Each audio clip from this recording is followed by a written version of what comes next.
This is a Rogue Media Network podcast.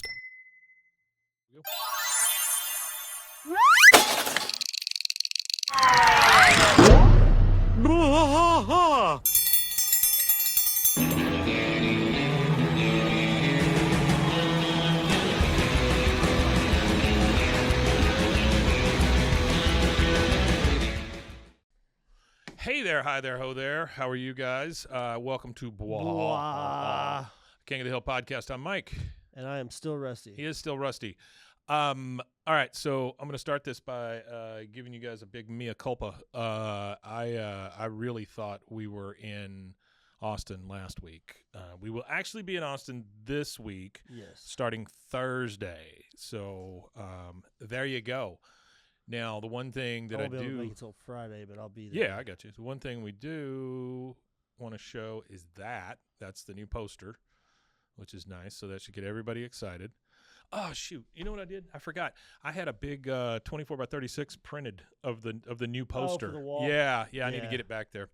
I'll do that for the next one. Maybe I'll take it on the road I'd like with me. one too if you could get another one. Yeah, they're very nice. I think Jamie's already in the house. I think maybe there might be some other folks. And we appreciate you guys being here. Okay, so we are at Season 7, Episode 19, or in the year of our Lord 7 ABE 12, Be True to Your Fool. This came out Sunday, April 13th, 2003. Bill spreads lice to Hank, Dale, and Boomhauer. When Hank gets his head shaved, he's surprised to discover he has a tattoo on his scalp. And this is actually episode 145. 145. Wow, 145. That's good. Directors of this are Anthony Leoy, maybe? And Clay Hall. And then writers, of course, Judge Daniels and Dan McGrath. Anthony Leoy actually worked on quite a bit of King of the Hill. He worked on stuff in Season 2, Season 3, Season 4. Season 4, he pretty much was a retake director for the entire season. Yeah. And then he did a little bit of stuff Season 5, 6, 7, 8, and 9. And then he worked on Avatar, The Last Airbender, American Dad, and The Cleveland Show. And then Dan McGrath worked on some Saturday Night Live stuff, The Simpsons, Mission Hill, and the animated. I know the Dan McGrath name. The PJs. Yeah. One of the people that I'm really extremely excited to talk to is the new showrunner for the new show. Yeah. Just because that is a lot of weight on your shoulders. Yeah, I really can't wait to speak to him too. 14 seasons, or 13 seasons, I guess, and now you got 2 more coming up, and you're responsible. That's got to be a ton of weight. Yeah, did he ever get back to you? No, their publicist did. Yeah. What did their publicist say? Well, they getting us in line, So we'll see. Yeah, they don't promise you anything. No, they can't. Yeah. They really can't. I can't imagine the amount of people that are going to be there. All right, so it is. This is a great little fast moving episode. Not a ton of characters in it, honestly. No, not a whole lot. If you don't count the people in jail, then there's only like 6 people in this whole thing. Yeah, that's it. It's really really small, character set. I do kind of like how gross Bill is in this, though. Yeah, Bill's pretty nasty. He's pretty gross in this one. Yeah, I mean, he's usually gross, hey, Luke, but this one is like over the top gross. Yeah, it's pretty nasty. All right, so we start in the Hill house, and Hank is on the couch. Lady Bird's laying right there next to him, and of course, Hank is watching golf. I have never been a guy who watched golf unless I just really wanted to sleep. The one that puts me to sleep is baseball. Yeah, it's the same thing for the most part. I can watch a few innings of baseball, but golf almost immediately makes me very woozy. As long as they're moving the camera around a lot and going from different golfers, I can watch it. I just can't just watch one golfer golf. I think it's the whispering, too. I like the hitting. Oh, well, that's what that LIV. He's on 9.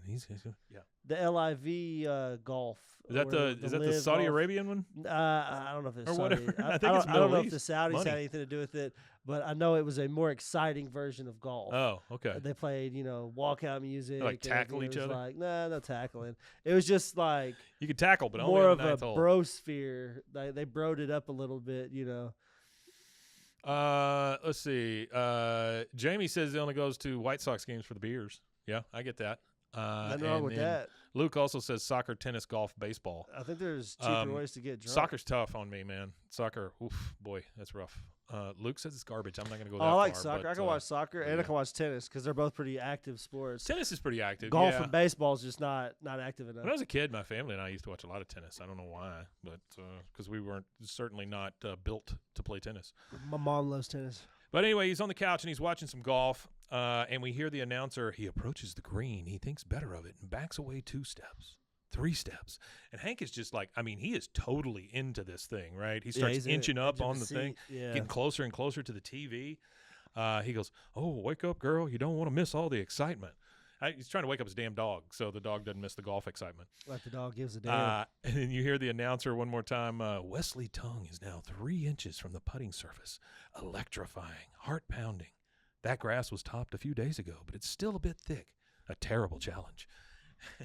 And then you kind of hear out in the alley, very faintly, you hear, "Hank, help me, help, Hank." He goes, "I'm just hearing things, right, girl?" Talking to Lady Bird. And then you hear the announcer again on TV. "This is an absolutely critical chip." And then again, out in the alley, you hear, "Please, Hank, help. Bill, help, help." And you hear, "Not again." And now he knows that he is actually hearing Bill. He goes over. He opens the door. That's when he says, "Not again," when he sees that Bill is on the floor with his head caught underneath his own couch. Now, did he get lice from underneath his own couch? No. He explains the lice here in a second, and it's grosser than that. But he goes, "Hey, help me, Hank, I'm trapped." And he lifts the couch up off of his head, which doesn't seem like a terrible feat. Like it doesn't seem like it takes a lot of strength to do what he did. No, not at all. Bill just has 0 strength. Is that the deal? Maybe from the ground. I mean, because his couch can't be that heavy. Well, maybe laying. Yeah, maybe. Like how he was. He comes up and he's got candy. Have the leverage, maybe. That's true. He's got candy and lint and crap all stuck to his face. One of them's just a sucker stuck on his face. He says, "Thanks, buddy. I was looking for change under there and I got stuck." I mean, that's the only explanation, and the fact that Hank has said this has happened before. He goes, "I'm ordering a pizza." He goes, "You hungry?" He goes, "No, and don't bring it to my house." And he leaves. Bill takes the sucker off of his face and starts licking it, which is just super gross. Yeah, it's tough. That's pretty super nasty. Gross. Now we're in the alley with all 4 guys, and they all tend to be scratching their heads a little bit. They're all getting itchy. Yeah, they got the lice bugs. And you hear Dale, "A gushing geyser of golf greatness. Wouldn't you agree, Hank? Oh, I forgot. You missed it. All told, a treasury of golden golf memories, but only for those who actually saw the storied golf." I mean, he's just sticking it to Hank. You know? I got a fun fact about the bubonic plague in relation to lice. Okay, so around the time in the Middle Ages, they related cats and stuff like cats to witchcraft and stuff like that. Sure. So they started killing a lot of the cats. Which I still do, but yeah. Yeah. So they started killing a lot of the cats. Well, as they killed the cats, the mice population got out of control. And when the mouse population got out of control of the rat population, that's when it allowed the bubonic plague to spread a little easier. Yeah, I don't doubt that. By lice. We just had a big cat kerfuffle here in town. Did you hear about that? No. They found 2 dead skinned cats up on power lines downtown here. Yeah, like somebody just threw them up there. That's crazy. And everybody freaked out. And I understand that it is a sign of a sociopath to be able to do those kind of things. That's pretty sociopathic. But this is in the same newscast where they told me about like 5 murders that happened in town. Yeah, 5 murders happened. And so I'm like, cat on the wire. Maybe tamp it down just a bit for the cats. But apparently they think it's 2 Baylor students that did it, which makes total sense to me because they're dumb and young and full of cat killing. Wow, that's a big scandal for old Baylor. I can see that being bigger than the Title IX stuff. So. Yeah, it might be. Thank you very much. I'll be here all week. All right, so he's out there just kind of sticking it to Hank, letting him know that he was not able to see the golf. He goes, "You officially owe me one memorable sports moment. Dang it, lately my scalp's been itching like crazy." So he's telling Bill that he owes him a sports moment. And then the secondary part is he's just talking about his scalp itching. We hear Dale say, "You too? I thought my spider sense was tingling to warn me of danger." unless we both have spider sense. Yeah, Dale, that's what happened. You both have spider sense. Yeah. Bill says, finally, we can talk about something besides who ruined whose golf watching day. My scalp is itchy, too. It's lice, I mean, it's this huge pregnant pause. That is a huge pregnant pause. It's just like, my scalp is itchy, too. It's lice, It's lice, Boomhauer. Like he wouldn't tell everybody beforehand or just not come hang out with everybody until he got That's it what fixed. I'm saying. The whole story comes out here in just a second. It's disgusting. Boomhauer's like, wait, no, man. He goes, there's a lady in town who does lice treatment for school kids. She's so pretty. So I stuck my arms into a big pile of hair. We cut off some new recruits, and those little critters, they just hopped right aboard me.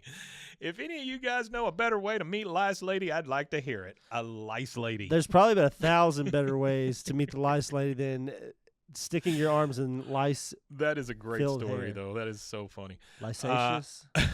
Dale said, you gave us all lice, you disgusting he-freak. Boomhauer and Dale run off. He goes, hi, Hank. And he's trying to just keep Hank around. And Hank kind of goes, and he runs off also.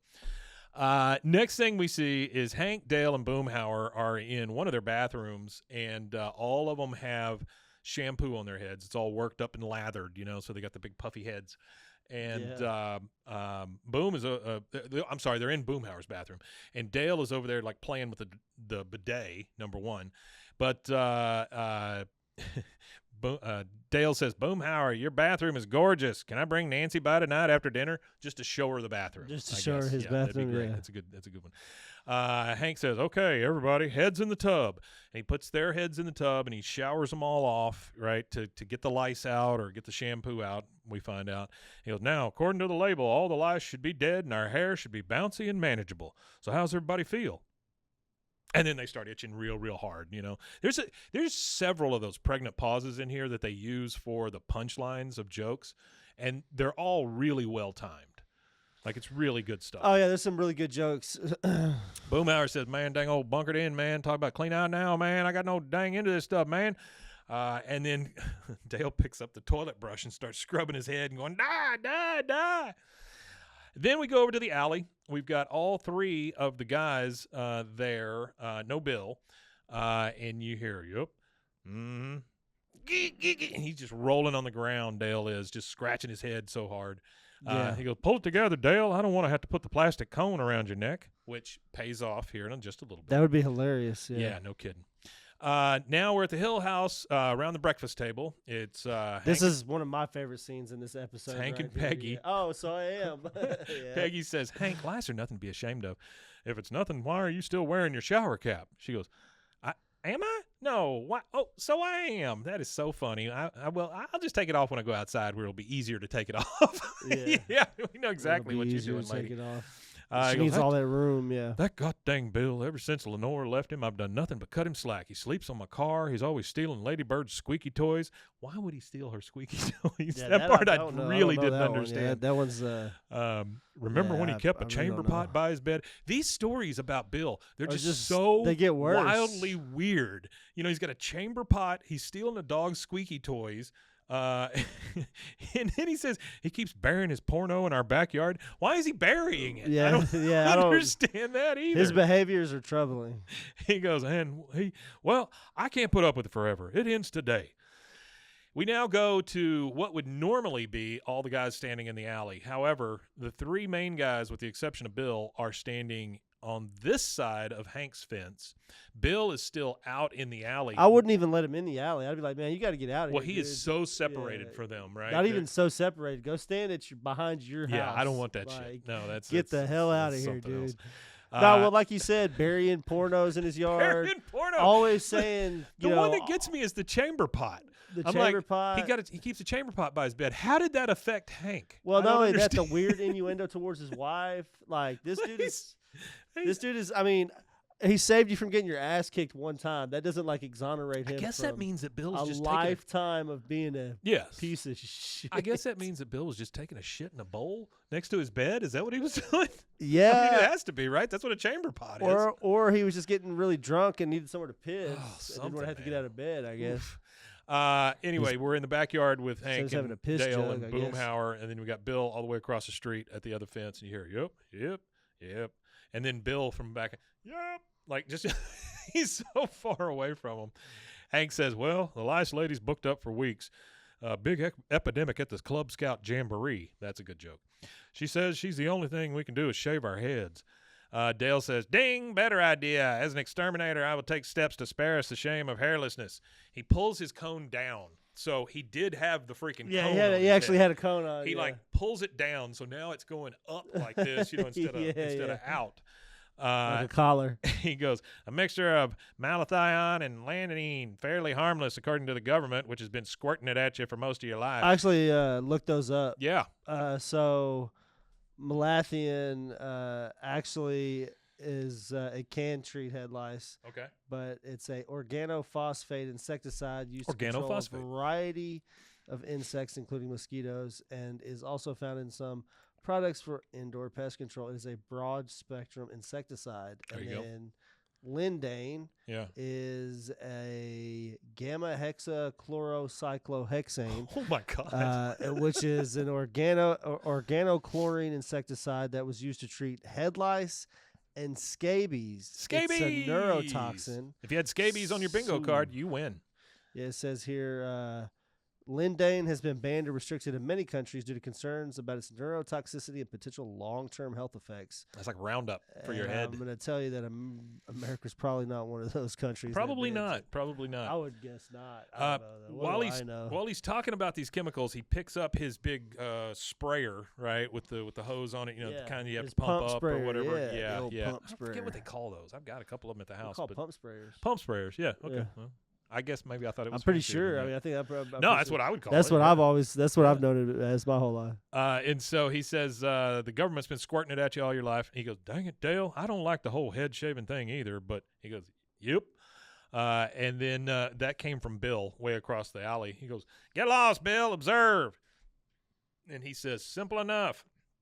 Starts spraying himself with this mixture of chemicals, right? Which is awful. He goes, huh? Yeah. And tingling and burning.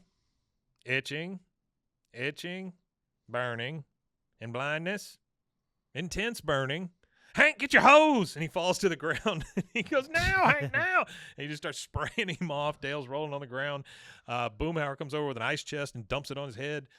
And then it's pretty bad, dumping some it's rough, man. chemicals on your body and letting it burn you. I can't imagine that the hexa whatever you said is gonna come off with just simple water either. That's it. It probably reacts to water, kind of like the captation in a like a jalapeno or something. It reacts to water. Yeah. You never know. But Bill has been watching this whole thing, and he goes, "Oh, I want to play lawn games too, but nobody wants Bill's head on their lawn. Oh no, Bill has lice. He's no good. Blippity blippity blue. I suck." Yeah, Bill, that's pretty much what they're saying. That's pretty much it. Bill, spray wand. You suck. Spray Bill. gun. Yep. I agree with you on both of those. I just always thought it was a fancier name for some reason. He's the kind of guy that wakes up at 3 a.m. and grabs 2 Kraft singles out of the fridge and wraps a cold hot dog up and just goes to town. Well, I don't know that I would down those guys too hard because yours truly may have done that before.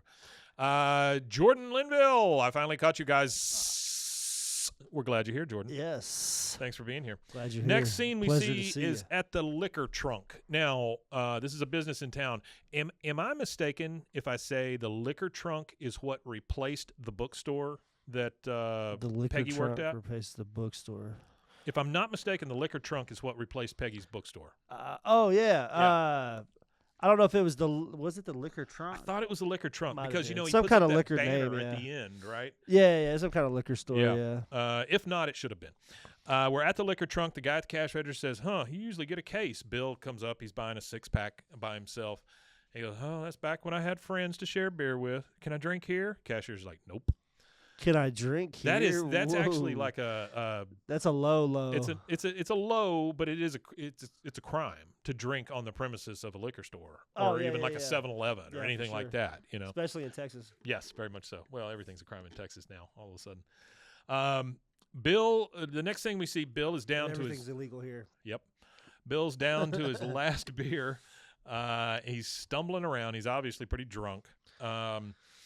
And he goes, just you and me, mailbox. And then he opens up the mailbox. He stumbles into it, opens up the front of the mailbox. It's like one of the big ones, you know. He opens it up, starts pouring beer into it. He goes, there you go, buddy. And then a cop comes around the corner. He goes, sir, you can't do that. He goes, oops, I'm sorry, Fuzzy. He goes, all right, sir, time to come downtown. He knows he's got a drunk on his hands just wandering around. I like this scene right here, too. I got a 149 on a 344. He goes, I got a 149 on a 344. And this guy, the cop that drives up is there like instantly. Like, he's just right there. Right he was like right on the block. Yeah. He goes, did you catch the Northside burglar? He goes, no, he's a drunk. It's a 149, a burglary, Doug. You said 149? Oh, I thought you said I got the burglar. Even Bill goes, no, he said a 149. Sorry, I'm a little drunk. The next thing we see is Hank sitting in the Hill kitchen. It's Bobby, it's Hank, and it's Peggy. And Hank's head's all lathered up, ready to be shaved. And he is going to trust Peggy with a straight razor to shave his head. Which is kind of drastic. That seems like you're committing suicide. And so I don't think you need a straight razor, though, to shave. No. To shave your hair. But I think she answers I think that just like shaving it would have sufficed. It's not like his hair's long anyway. No, but I think she answers it when she says, I have always wanted to use one of these. So I think it's her idea because she wants to use one. Yeah. And now she's going to fillet the backside of his head. He's going to take the damn skin off his head. Little filet min Hank. Hank says, Bobby, don't you have something better to do than watch this? He goes, oh, right. Like I'm supposed to go do my homework when my dad is getting his head shaved. I mean, this is the biggest show in town as far as Bobby's concerned. Everybody's excited right now. Hank says, let's get this done. It'll be one less thing to remind me of Bill. The phone rings. Hank, of course, answers, and Bill is on the other end of it. And he goes, Hank, thank God you're home. He goes, well, where the hell else would I be? I'm sitting here getting my head shaved thanks to you. He goes, oh, I'm in jail. I fed a mailbox. I only get one phone call, and I called you, my bestest, oldest friend in the world. You have to come down here. Hank just goes, nope. And he hangs up on him. He goes, you're my, and then he gets pushed into the cell with a bunch of what he thinks are criminals, bad guys, whatever, right? These guys that have been taken into a cell. People who are in jail. Yeah, he's a little scared. Now we see Dale and Boomhauer in the alley, and they're bald. He's talking to Boomhauer, and he goes, oh, Nancy shaved me. She did my armpits, too. I feel so clean. Hank, Boomhauer. Yeah, he didn't have to do his armpits, but he did. Yeah, he goes, Hank, Boomhauer and me are shaved. Are you shaved yet, Hank? Just like keeping up with the fact that he shaved his head or not. Now we're back in the kitchen. Peggy is shaving Hank's head, and she says, oh, Hank, you're going to look so awfully studly when I'm through.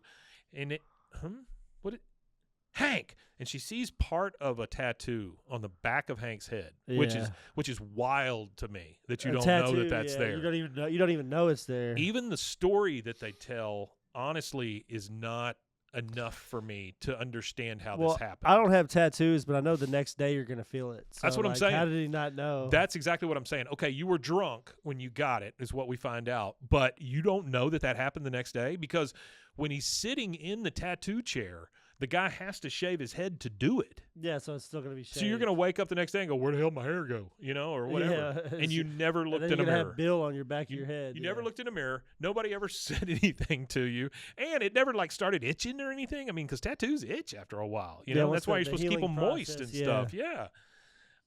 Okay. So she sees that and she goes, Hank, why have you never told me you have a tattoo? He goes, what? That's impossible. I don't have a... She goes, I am looking right at it. Who is she, huh? Your first love, some roadhouse tramp? She shaves off the rest of it, and it just says the word Bill. And she goes, Bill? He goes, bah! And that is our first commercial break. We're going to take that real quick, and we will be... right back. There he is. Join the Daily High Club, the premier destination for glass water pipes, vaporizers, and accessories. Since 2015, we've sold over 1 million quality products and teamed up with legends like Snoop Dogg and Tommy Chong. Ready to elevate your smoking game? Visit dailyhighclub.com for our El Primo subscription box or shop unique pieces today. Discover the world of luxury sex toys at Luxury Toy X and indulge in the ultimate pleasure experience. For years, we have been dedicated to the belief that sexuality and wellness are essential components of a happy and healthy life. With over 70,000 satisfied customers, we take pride in our ability to provide products that enhance your sexual well-being. Join our community of satisfied customers and unlock a world of pleasure and self-discovery. Visit luxurytoyx.com today. Cleanse your body of accumulated toxins and embark on your wellness journey at your own pace. At Global Healing, we provide premium supplements to help your body heal naturally. Combine that with OrganicHemp.com's top quality CBD for ultimate balance. Start your healing journey today at GlobalHealing.com and OrganicHemp.com.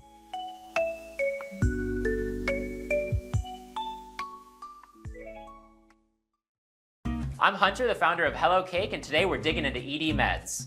The number one thing we hear is that guys are sick of waiting for ED meds to kick in. Traditional ED meds take about an hour to kick in as they have to go through your digestive system, where Hello Cake's ED medication dissolves under your tongue and works in about 15 minutes. That's about 3 times faster than traditional ED medication. Curious about ED meds? Go to hellocake.com.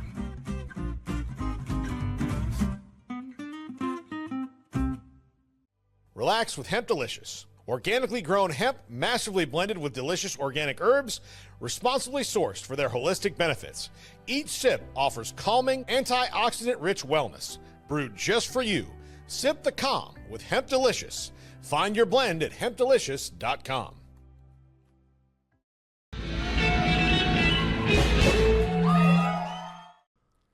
And we are back. So we're back. We left with Hank being very surprised that he has the name of one of his friends on the back of his head. And we start again at the Hill House. Hank is looking at it in the mirror, kind of using 2 mirrors to see the back of his head. Yeah. God dang it, how could this be? Get off me. She goes, Hank, it's tattoo. You cannot rub it off with a washcloth. He goes, God dang it, how does a man lose track of the back of his own head? Oh, a tattoo? I've been lying every time I donated blood. That's funny. That's the first thing he's worried about. That's a really good joke. Now we're in the jail cell with Bill. And Bill's sitting there, and a guy comes over to him. You can tell that Bill is really depressed and scared and all this stuff. Guy comes over to him and goes, what's the matter, buddy? He goes, I'm the matter. I screw everything up. All my friends are mad at me because I gave them lice. He goes, you got lice? He goes, I also spit when I talk, and I fart when I spit. It's a lot of stuff happening. That is a lot of stuff going on at once. Well, that's what makes the world interesting. And, everybody in there agrees with him. Everybody in there is so affable. They're so nice to him. Oh, yeah. Nobody's being mean or anything. They love him. Yeah. He just wants to stay in jail all the time. All right. And then we see, okay, this is – I think this is the only time I've ever seen this, but Hank is walking up to Dale's door. He's wearing a duster, like a long trench coat, and a beanie on his head. I've never seen Hank in that. He's trying to hide that. He's trying to hide the He's whole really thing. ashamed right now. Yeah. He's very ashamed. He's now, showing why a lot duster? of shame. I don't know. And so Dale comes to the door and he goes, Hank, so you're the North Side burglar. Wait here a minute. Nancy, will you bring me a gun, please? What a request. He's going to shoot him. Yeah, knock it off, Dale. I need to ask you something serious. Now, can you remember any reason why any of us might have ever gotten a tattoo? He goes, what kind of tattoo? Like a barcode? Because that would point to the Rand Corporation. He goes, good night, Dale. And he just leaves. The next day, he's at the doctor, Hank is, because he's asking him about getting rid of this tattoo. The doctor says, Mr. Hill, I have to tell you, tattoo removal is very painful and time-consuming. Are you sure you can't work out things with this Bill? He goes, oh, I'm sure. Oh, come on. What do you do? Forget your anniversary? Look at another guy with a little more hair? He automatically thinks they're a couple. Hank says, Bill is he's not my anything. I don't even know how it got there. I just want it off my head now. Now we see Bill back in his cell, and he is telling stories. Yeah, it's story time in the cell. Yeah. He's like, sure, your fingers turn blue from the barbicide, but that's just part of the job. One of them says, you have a job? He goes, sure, got to pay the mortgage somehow. He goes, you got a house? He goes, well, yeah, I got it in a divorce. You were married? And so the original guy says, guess we got a nickname for you, Hollywood. He's just got 3 that's basic funny things. Yeah, that's the lowest common denominator that you have to be Hollywood. Well, I guess. we know where Bill. Oh, you got a hang job out. and a house. Oh, that's right. Yeah, we don't have any of those things. Bill is one step from living in an alley. Just living in an alley full time. He's not far from it. He's really close to the alley. He's very close to the alley. We see Peggy and Hank walking up to Boomhauer's door. Hank has now got a bandage on the back of his head that just clearly covers the whole thing up. Yeah. He goes, and then Peggy's talking to him as they're walking up. She goes, well, if anyone can explain your tattoo, it'll be Boomhauer. He figured out it was Dale who was stealing your paper, remember?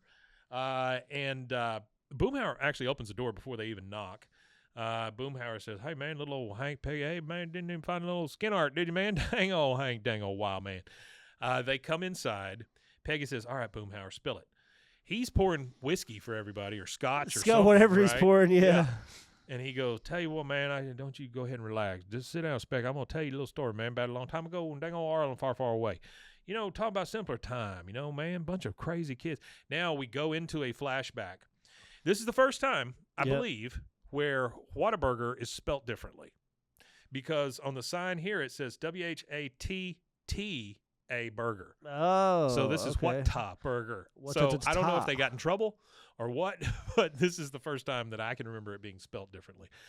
So we go into this flashback, and we see Bill in an army suit. Girls are hugging him and kissing on him and stuff and telling him bye because he's about to ship out or whatever, I guess he's shipping out. And you hear he goes, no, bell bottom, dang old, none of that disco sucks, talking about back in the day, man. And then we hear from Hank as his younger self. These are all like the football playing Every time I exercise my freedoms. Yeah. He goes, I can't believe Bill joined up. Every time I exercise my freedoms, I'll think of him protecting them. You hear a girl tell Bill, I'll wait for you. And Hank says, boy, that's the third one today. Dale says, none of them are going to miss him more than me. And then Hank says, or me. And then, dang. And they're just all getting teary-eyed and stuff because Bill's shipping out. He goes, look at us, all mopey. This isn't kind of time to send off for a soon-to-be war hero. Next thing we see is they're in a car headed straight into Dallas because they're passing the sign that says entering Dallas.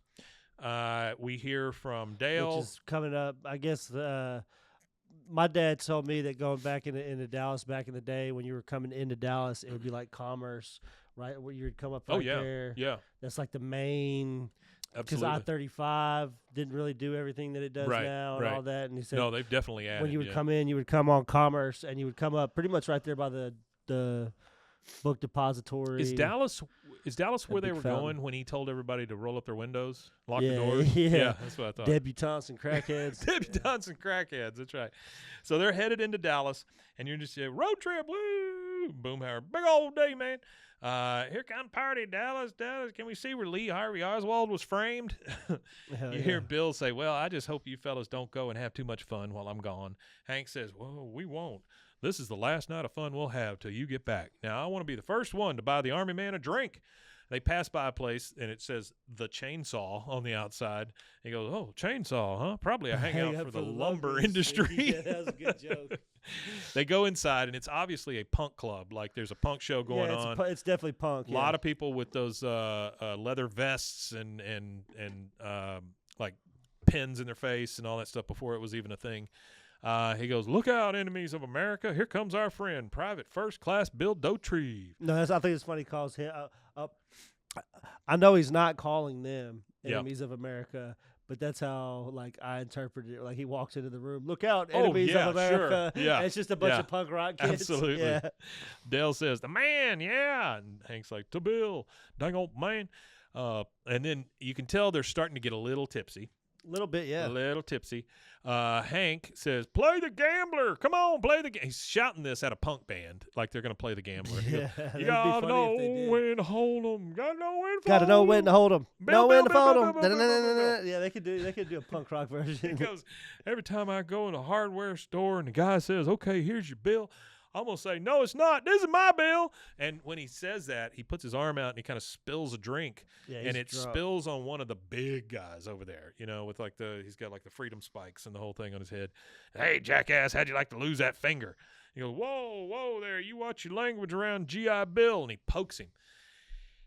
When that happens, a bunch of the punks start coming like they're going to go at Hank, right? Yeah. And Bill, this guy, he comes across with a punch, and Bill catches the punch. Right, he catches it. Solid right there. Catches it. Yeah. This is not. This isn't present and future Bill. This again is not the Bill who had a couch on his head. No, yeah. This is William. This is Bill Dozer. Yeah, this is William Dozer here. Yeah.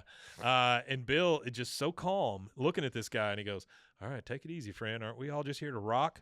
And then Hank looks at him and goes, "This is exactly what Bill would do now." Yeah, no, for sure. Hank would be the one saving him. And he goes, Bill starts holding these guys back from getting on him and just killing them. He goes, Boomhauer, get Hank out of here.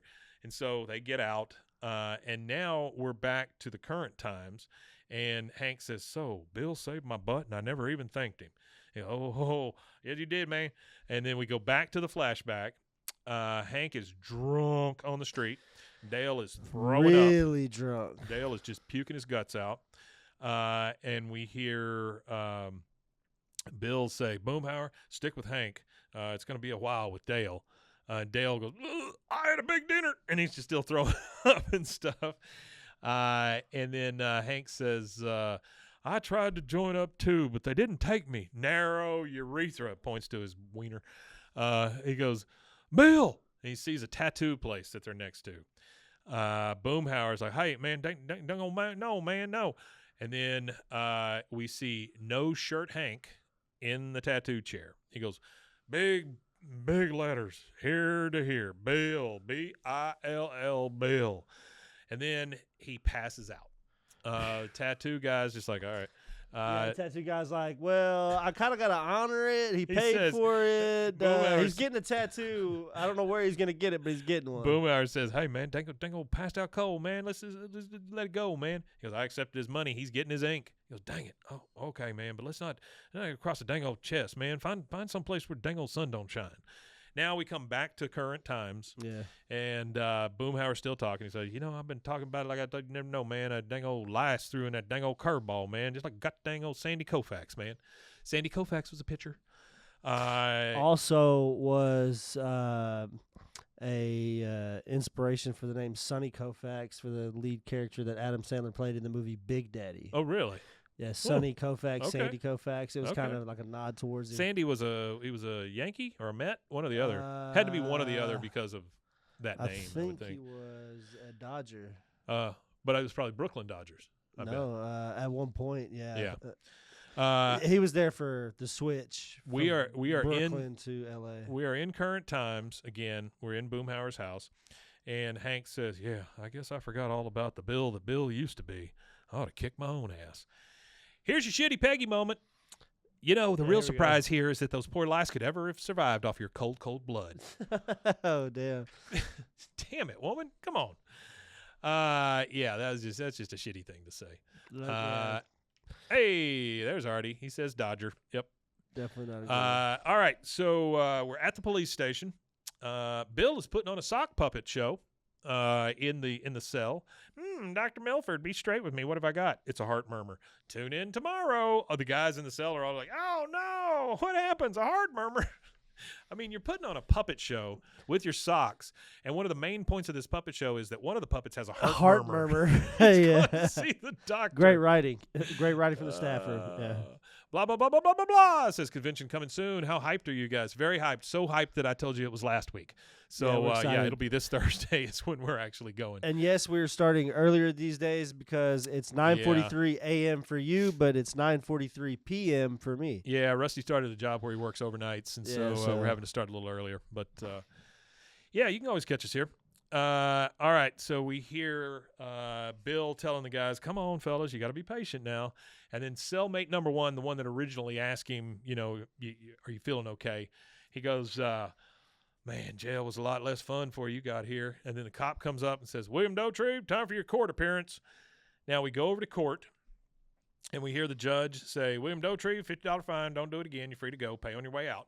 And, I mean, that's it, right? He just needed to sleep it off in the drunk tank is basically all it was. You pay the $50, you're out. And Hank, he sees Hank come into court, and he is still pissed off about the fact that Hank hung up on him. He goes, excuse me, Your Honor, what if I don't pay the fine? All right, if you can't pay you bet. Oh, my God, what happened to my mouth?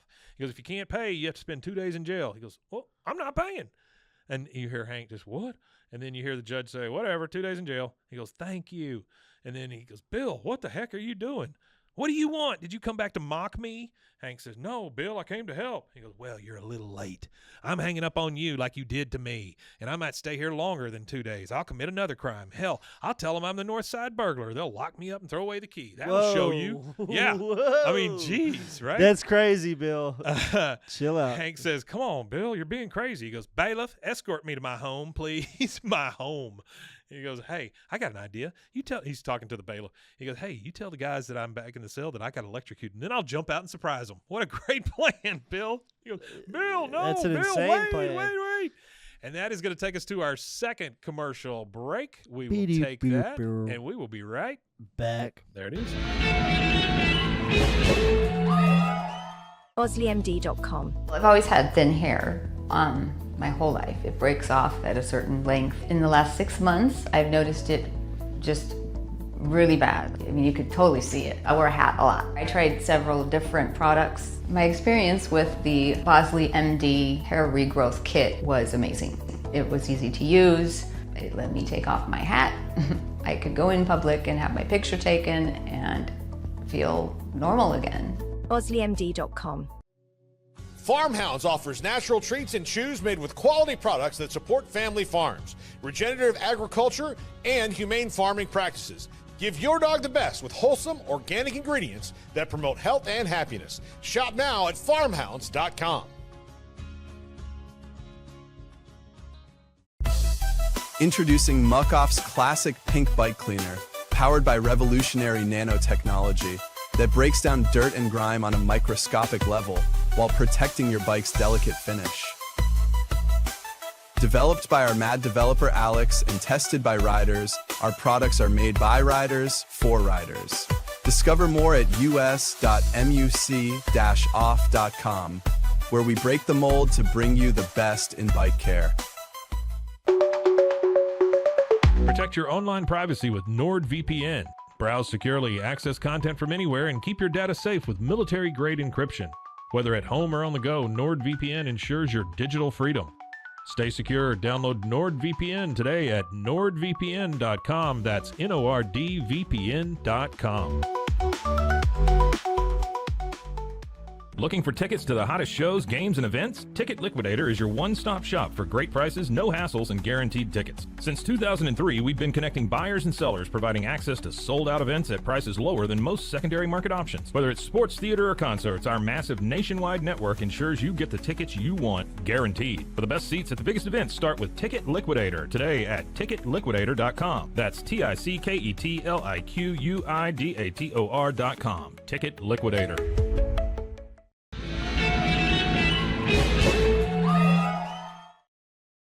All right, and we are back. And we're back. Rusty was just telling me about his new job and how it's very late at night, but he does very well with it. Yeah, they pay pretty good. So we are at the police station. Hank goes up to the guy at the receiving desk or whatever you want to call it. And he goes, "Officer, I demand to see Bill Dotrieve immediately. If necessary, I'll be happy to fill out the proper paperwork." So he demands. He's like, "I want to see him now, but I'll paperwork. Submit whatever I need to submit." Right. Yeah. The cop says, "Mr. Dotrieve is refusing to see visitors. He was quite specific." He goes, "I am not leaving this station until I get to see my friend." He goes, "Sir, we really don't do well with threats around here." Yeah, this isn't a place for bargaining. You don't want to go threaten a cop at the police station. The funny thing about this place is, like, there's the desk where they receive everybody or whatever. And then right down a hall, it says, "Lock up," real big, right above the door there. And so Hank screams down the hall, Bill, I need to talk to you. And you hear from behind the door, "Go away." And then the cellmate, you hear, "Yeah, go away." He goes, "Who are you?" He goes, "Who are you? Now get lost. We're busy." And then you hear, There's a hole in the bottom of the sea. That's right. There's a leg on the frog on the bump on the log, and the hole in the bottom of the sea. There's a leg on a frog on the bump on the log, and the hole in the bottom of the sea. There's a hole in the bottom of the sea. And then outside of the jail cell, there's a little guy. I always hated those. Really? Oh, those sing-along things? Of shit. Yeah. Yeah. The only one I liked was "Down by the bay where the watermelon grows." Oh, yeah. Back to my home. I also don't like singing in rounds. like where they do row, row, row your boat, and then another group starts row, row, row your boat, all of that kind of stuff. Yeah, I'm not a big fan of that. I don't like either. that. Or Heads Up, 7 Up, all that crap. I don't really Rusty like all says, great song. Yeah. No, I hated all that crap. I'd rather read a book. Like, leave me alone. Yeah, I didn't really like that. It seems like forced camaraderie, and I've never been a fan of trying to force me to be friends with somebody else or play along. Yeah, kind of it's thing. like I don't. If it's natural and it just happens, like honestly, here in this jail cell, that's natural, right? They're just trying to pass time and get along, right? But at school, like as a kid, it's like I don't even like these kids under normal conditions. Let alone under these special circumstances. You got that right. So you see a little guy over there talking to a couple of the cops, and all I wrote down was meth head because he kind of looks like a meth head. He does look like a meth head. He's very short. He's very shaky. He's very skinny, and he looks like this guy. Got any more of that crack? That guy. He goes, yeah, the fat one keeps saying he might be ready to cop up to those B&Es. The cop says, yeah, you want your pizza? The guy shakes his head. He goes, well, work on him till you get a confession. Man, that sucks. A forced confession based on some pizza to a meth head is what you're saying, just so you can solve the crime. That's pretty bad. Woo, boy. That's implicating yourself in a crime yourself, I'm sure. Right. And then Hank is out on the steps. He's really depressed because he doesn't know how to see Bill, doesn't know how to make it up to him. And some cops come out of the police station, and he overhears them talking. He goes, the fat bald guy in T-shirt wants to confess to all his burglaries on the north side. Another one says, really? He goes, so Hollywood Doetree wants to start doing some hard time. Hank runs over to a payphone, and he calls Peggy and goes, Peggy, don't save dinner for me tonight. I'll explain everything later. But right now, I'm afraid I have to break the law. I mean, there's another one of those pregnant pauses that comes in at the right moment. He's like, I've got to break the law. Yeah. He goes over breaking and the law. Breaking the law. The little Judas Priest for you. He goes over and he sees a cop writing a ticket on a car. And so Hank, being Hank, thinks, oh, here's the perfect crime. I'm going to walk against the don't walk sign that comes up. So I'm going to jaywalk, basically, is what I'm going to do. The cop sees it. He just goes, and just leaves. He doesn't want to write a ticket for that. Like, no, I'm good on that. It's insane. Yeah. And so then you see Hank come up to a like a convenience store, like a 7-Eleven or Circle K or whatever. He's looking inside. It's the In-N-Out, I believe is what it is. And he sees 2 cops in there getting Slurpees or Ices or whatever. He comes in the door, looks straight at the cops, takes his shirt off and says, I believe I'm in violation of the law. Go ahead and arrest me. Because they had a sign that said no shoes, no shirt, no service. Yeah. And the cop says, sir, that's not officially a law. Yeah, it's store policy. Cashier says, it's just store policy, but I don't enforce it. I'm not even wearing shoes back here. Thing. All right, then we go into we see Hank. He goes and runs into a cop car with his truck right in front of the police station, and that'll do it. That finally does it for him. That'll do it. Yep. And this woman cop comes up and gets him and puts his arms behind him and shoves him up against the jail cell. And she goes, "You scratched the bumper sticker from my daughter's school, jackass." And then that's a good one. I like that. Yeah, that's a good joke. And then we see the meth head. Or you see him go into the thing. Yeah. There's only one guy in his cell, and the guy's just like, "Hey, brother." So it's pretty sad, honestly. And then he hears in the cell next to him where Bill is, he hears the meth head talking to Bill going, "Yeah, guards, let me have a tape recorder in here. You want to hear what your confession would sound like just for fun?" What kind of game is that? Yeah, that's a horrible game. That's like Russian roulette. Yeah. Bill says, "I appreciate that. I just don't want it to sound too rehearsed." Okay, that's what it is. Hank starts shouting at him from the next cell over. He goes, "Bill, hey, Bill." He goes, "Hank, what are you doing in here?" "I came to help you. Don't confess." He goes, "Well, why should some criminal get to go to jail and make me go back to my lousy life without any friends?" Bill's just thinking of this because he's enjoying himself in jail, honestly. He's got friends. He's got quote-unquote friends. Yeah, he's popular. Friends. Yeah. He goes, "I'm your friend, Bill." He goes, "Prove it." He goes, "Prove it? I've been your friend for 20 – this takes a dark turn, by the way. He goes, "Prove it. I've been your friend for 25 years. Who talked you out of buying the houseboat? Who kept you from killing yourself after Lenore left you?" Jesus, that's a big one. right? Well, it is a big one. Yeah, that's definitely a big one. Keep you from killing yourself. Who listens to you for hours after you've had a nightmare? And I'm happy to do it because we're friends. Heck, I even got myself arrested just so I could come talk to you. He goes, huh. Yeah, and it really turns out I also had your name tattooed on the back of my head. He goes, really? He gets very excited. Let me see it. Yeah. Hardy says Bill's in jail camp. That's exactly right. That's exactly where he's at. He goes, really? Let me see it. He goes, actually, I just kind of had it removed. Very painful process. Not because it wasn't a great tattoo, but he goes, guard, I want to confess now. Like he just knows Hank's full of shit. He just wants to keep moving. Hank kind of touches his head in the back, and he goes, oh, dang. And he looks over at his cell mate, and he goes, sir, do you think I could have a moment of your time?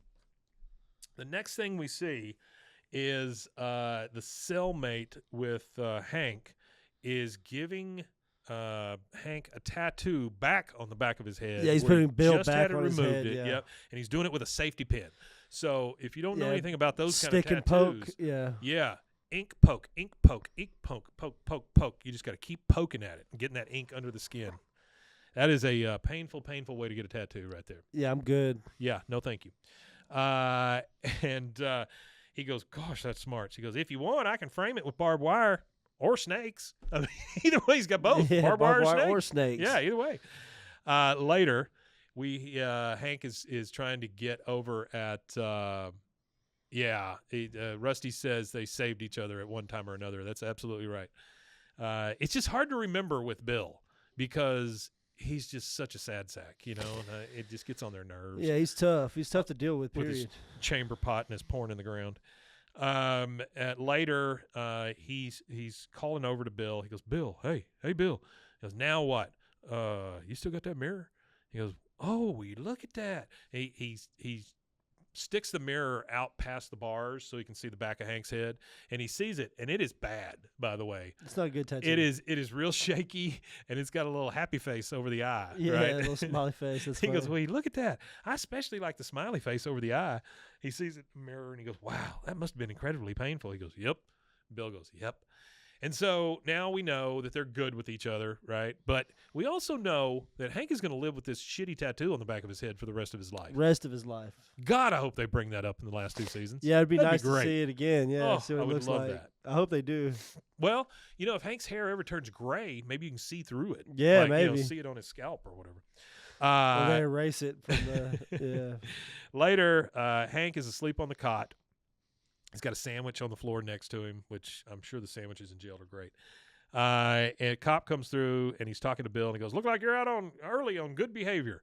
I don't know that that's a thing, you know, for a guy who got thrown in jail for being a drunk. I don't think so. But whatever. Hank hears this, and he goes, if good behavior is a factor here, I cleaned the toilets and made the beds. Of course you did. Sit down, Baldy. Your court date's not till noon. Bill looks at all his friends that he made, and he goes, well, fellas, looks like this is it. And then the cellmates all respond. It's like, I promised myself I wasn't going to cry. They're all choking up and getting teary-eyed. Yeah. Gee, Bill, but look at me now.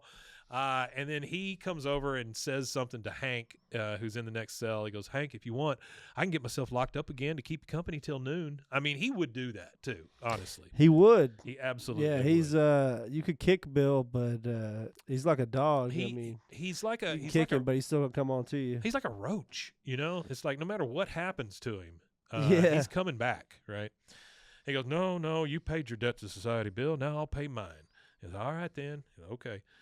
He leaves. He signs out.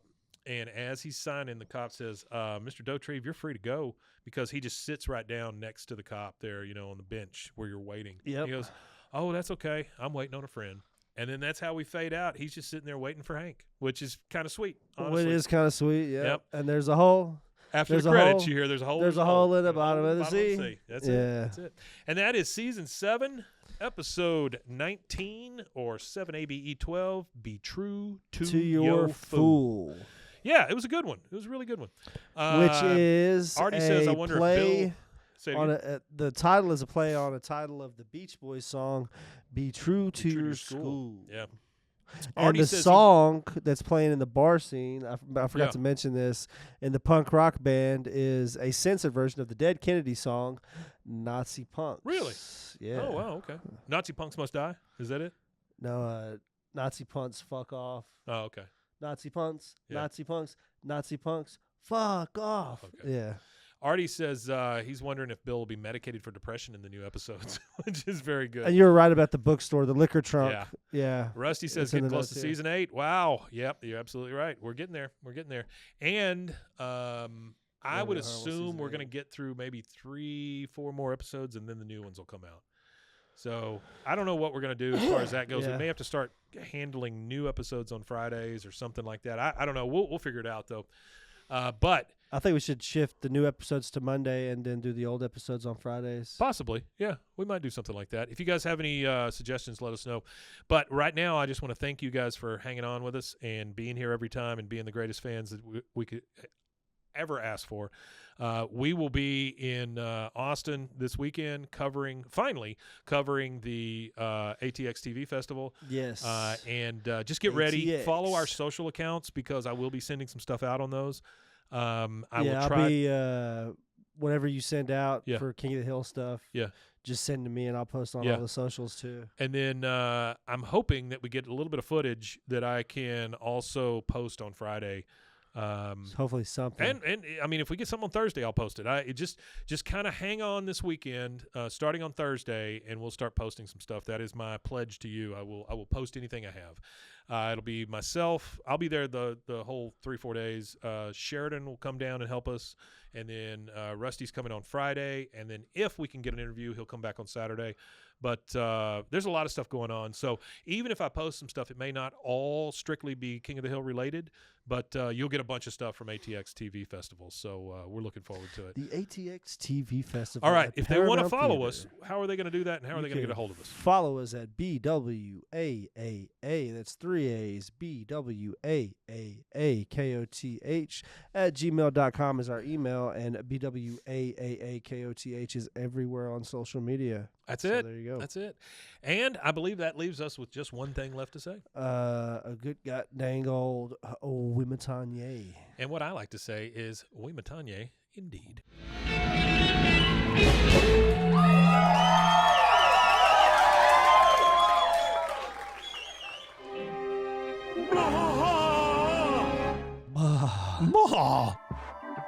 This has been a Rogue Media Network production.